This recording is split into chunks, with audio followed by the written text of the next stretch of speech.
Tintin s'est installé dans la Drôme ce week-end. Les tintinophiles, entendez, les fans de Tintin s'y sont rassemblés pour la 5e année. On peut y faire des rencontres étonnantes qui nous replongent dans nos vieux albums.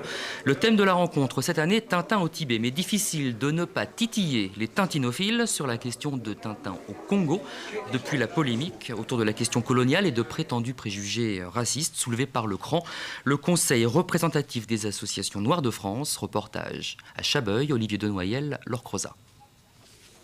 Bob Garcia, un passionné de Tintin, de tous les albums de Tintin, y compris celui qui fait polémique en ce moment, Tintin au Congo.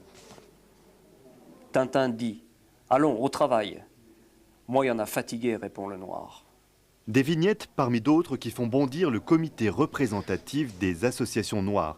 Pour eux, dans Tintin au Congo, les Noirs sont placés dans des situations dégradantes et s'expriment comme des imbéciles. Selon Bob Garcia, auteur de 5 livres sur Tintin, il faut replacer la BD dans son contexte. Hergé publie dans une revue qui vante le colonialisme. Pour susciter une vocation des Belges blancs pour aller au Congo.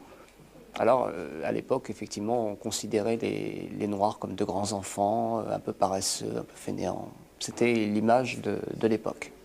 Un homme clé dans l'écriture de Tintin au Congo, Norbert Vallès, conservateur, rédacteur en chef du Petit 20e, il emploie le jeune Hergé et le tient sous sa coupe. Devenu indépendant, Hergé fera son mea culpa. Il modifie certaines parties de Tintin au Congo. Il s'est adapté quelques années après, suite à effectivement, malgré tout encore quelques critiques à ce sujet. Il a changé son texte dans les phylactères pour faire parler les Noirs avec, avec une prononciation plus cohérente.